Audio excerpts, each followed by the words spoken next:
Czy zastanawialiście się kiedyś, jakim cudem jeden człowiek przekonał cały naród, by wesprzeć tak bestialską ideologię? Aby zrozumieć, jak doszło do poparcia tak radykalnych poglądów, jakie reprezentował Adolf Hitler, musimy się cofnąć do roku 1918. Pierwsza wojna światowa kończy się porażką Niemiec. Traktat wersalski, podpisany w 1919 roku, jest jak gwóźdź do trumny dla niemieckiego narodu. W wyniku traktatu Niemcy tracą swoje terytoria, muszą płacić ogromne reparacje wojenne, a armia zostaje zredukowana do minimum. Gospodarka załamuje się, a wielu Niemców zaczyna obwiniać za to nie tylko polityków, ale również obce mocarstwa. Do tego gospodarcza sytuacja Niemiec była katastrofalna. Lata 20. XX wieku to czas hiperinflacji, kiedy ludzie musieli nosić pieniądze w workach, by kupić podstawowe produkty. Codziennie ceny rosły, a majątki topniały w oczach.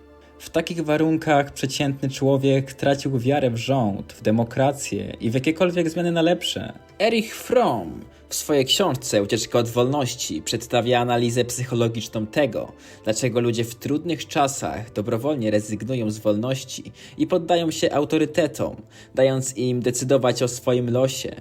Fromm twierdzi, że nowoczesne społeczeństwo dało ludziom niespotykaną wcześniej wolność. Każdy ma prawo wybrać swoją religię, partnera czy ideologię, co w przeszłości było nie do pomyślenia.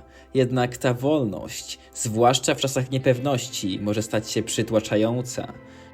Człowiek zostaje pozostawiony sam w wielkim świecie, przez co może odczuwać lęk, osamotnienie czy zagubienie. Dla wielu osób ta swoboda staje się nie do zniesienia, ponieważ oznacza konieczność podejmowania trudnych decyzji, ponoszenia odpowiedzialności i konfrontowania się z trudami życia codziennego. W takiej sytuacji ucieczka od wolności staje się psychologicznym mechanizmem obronnym. W taki sposób osobnicy tacy jak Adolf Hitler mogą pozyskać oddanych zwolenników.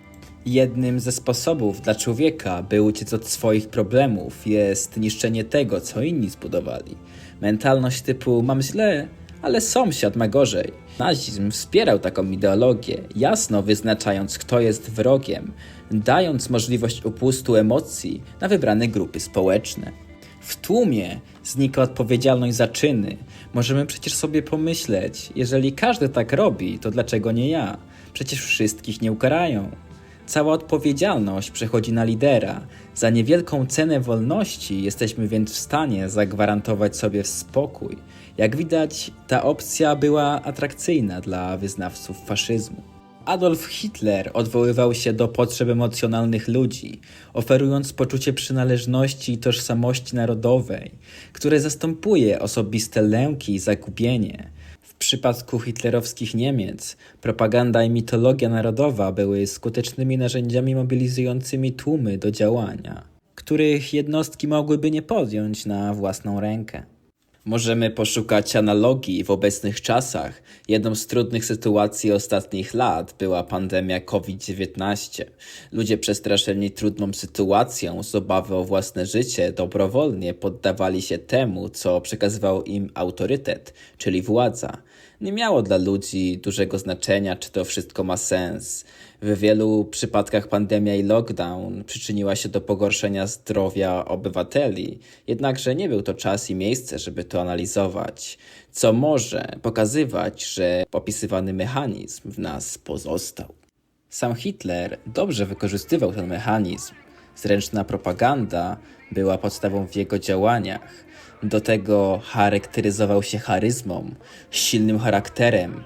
Jego niezłomność oraz siła imponowały ludziom. Za pomocą plakatów, filmów i masowych przemówień Hitler i jego zwolennicy przekonywali Niemców, że tylko NSDAP może przywrócić krajowi wielkość. Propaganda nie tylko manipulowała faktami, ale również kreowała wizerunek wrogów wewnętrznych, takich jak Żydzi czy homoseksualiści, jako zagrożenie dla niemieckiej tożsamości. Hitler przedstawiał wizję Niemiec jako potężnego, zjednoczonego kraju.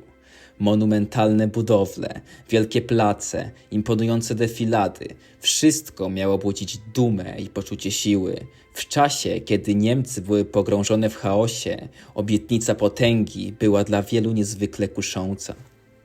Historia daje nam niezapomnianą lekcję, uczy na to zwracać uwagę, ostrzega przed populizmem i skrajnością. Do tego analizy psychologiczne i socjologiczne pomagają zrozumieć, dlaczego coś się stało i jak uniknąć takich tragedii w przyszłości. Na koniec pozostawię Was z cytatem Ericha Fromma. Ludzie boją się wolności, bo oznacza ona odpowiedzialność, a odpowiedzialność jest czymś, od czego wielu z nas chce uciec.